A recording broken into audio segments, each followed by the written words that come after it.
Episode 5 of Cross begins with Ed Ramsey preparing a big dinner. He gets his Bible back, allowing him to continue on with Shannon. He forces her mouth open so he can get a mold of her teeth. Of course, his public persona is very different to the one in private. He's charismatic and brings in a whole bunch of influential people for his birthday party. Plenty of people are here, including Chief Anderson, Elle, and even Senator Caitlin too. Alex Cross shows up and it's immediately clear that business is about to kick off. Before they do though, we cut back 3 days back to see how Ed managed to reach this point. The pair decide to dig into Ed's past, finding any weaknesses they can exploit. Thankfully, Elle's invitation to his birthday is just the opening Cross needed to interrogate him and get inside the guy's head without the need of a lawyer.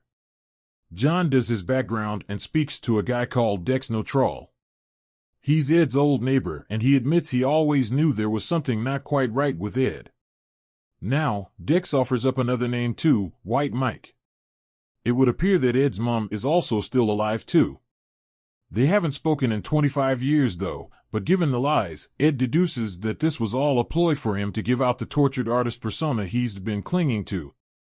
This also suggests that he has mummy issues, and that she has power over him. Alex tasks John with digging into this and speaking to the woman about Ed's past, believing this is just the link they need to get through to him. All of this, of course, feeds into Alex Cross' criminal profile, which he brings to Ed's birthday. When the attention turns to the serial killer, Alex hits the nail on the head and hammers home with his assessment. Ed smiles thinly through this, while Alex finds an opportune moment to slip away and begin looking through Ed's stuff. He snaps photos in the office and finds bloodstained letters that link back to Ed's past. Well, Ed catches up with Alex in the office and the pair have an awkward and tense toast together. He has Ed's favorite whiskey, and as they drink together, on his birthday he wants to know more about the criminal profile. Alex Cross works well to get under his skin, and even brings up the fanboy name too. However, Ed reciprocates later on, as he brings up a new story at the dinner table. He goes into meticulous detail about Alex's backstory and home life, including Nana Mama and his kids. Elle is not happy when she finds out, believing Alex is lying and keeping the truth from her.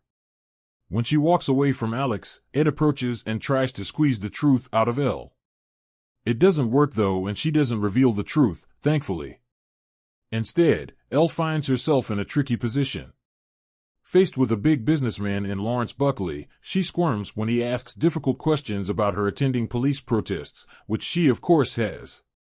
Ed stands up for her and points out that she's dating Alex Cross. Now, Lawrence is in the process of pledging $250K to the Somewhere Foundation, but Elle is rattled over everything taking place. She can't think clearly in the wake of Ed being the serial killer. Alex eventually confronts Ed in secret and brings up that he's onto him. He shows off the footage of Ed with his mother, and he uses this against him. Everything is hanging on this moment, and Ed eventually messages someone, telling them that it's time to do it now. He didn't expect Shannon to break free from her binds though, and she makes it out the room and rushes through the house to the locked back door. Senator Caitlin is there and she watches in shock as she realizes that Ed is the killer. Given the blackmail material he has over her though, he forces her to keep quiet. Through all of this, Ed manages to subdue Shannon. However, he also ends up with a nasty deep cut right across his side as well. When the party continues again, there's a big problem. Footage of Alex Cross has been leaked from a year back. This is the footage that got him kicked out the force in the first place, and everybody in the room receives this. Alex hurriedly reveals that Ed is the fanboy killer, while he's backed into the corner. Naturally, nobody believes him and Chief Anderson is not happy. She refuses to listen to any of this. In fact, she demands he head home and phone his union rep, so Cross returns with another slice of cat and mouse drama, this time with Alex closing in on Ed and trying to play him at his own game.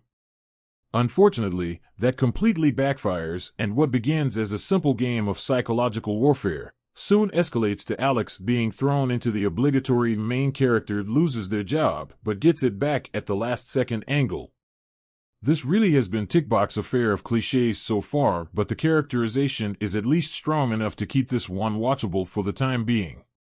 To be fair, these later episodes have been better than the earlier ones, and I'm just hoping we really dive in deep to the craziness angle and pick up the thrills going into the final 3 chapters.